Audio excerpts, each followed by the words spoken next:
ډیرو ګرانو خوږو ماشومانو السلام علیکم.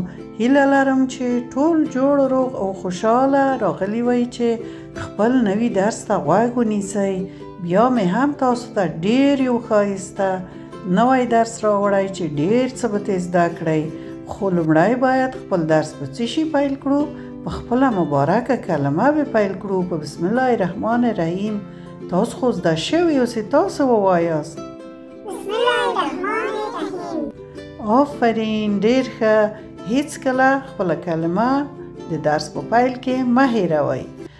دا ډله حیوانات وګورئ، څومره ښایسته حیوانات دي. دا د اهلي حیواناتو له جملې څخه دي او وزر لرونکي حیوانات دي او په کورونو کې ساتل کیږي. انسانانو ته یې ګټه رسیږي، ځکه ورته اهلي حیوانات وایو. لومړی چرګه، غږ ته یې غوږ ونیسئ.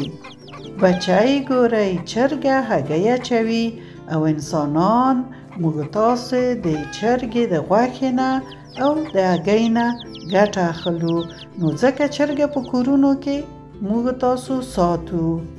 چرګې ته په انګلیسي کې هن وایي، هن. دا ګورئ، دا څومره ښایسته دی. کاکل یې ګورئ، بڼکې یې ګورئ. دا چرګ دی. چرګ ته په انګلیسي چکن وایي، چکن.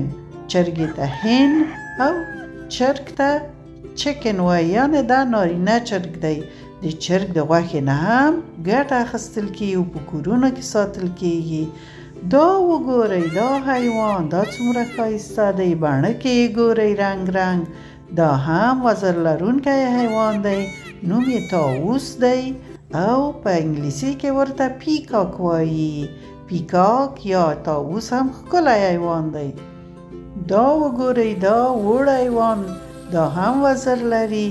دا د شاتو مچۍ ده، غږ ته یې غوږ ونیسئ. دا د شاتو مچۍ ډیر ښه شات د ګلونو نه شیره اخلي او موږ تاسو ته شات جوړوي. شات وجود ته ډیره ګټه لري او په مخصوصو صندوقونو کې هغه شات اچوي. د تاسو نننی درس همدومره و ماشومانو.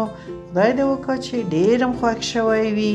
چینل مو سبسکرایب کړئ او لایک هم مه هیروئ تر څو ټول درسونه ولیدای شئ. د خدای پامان.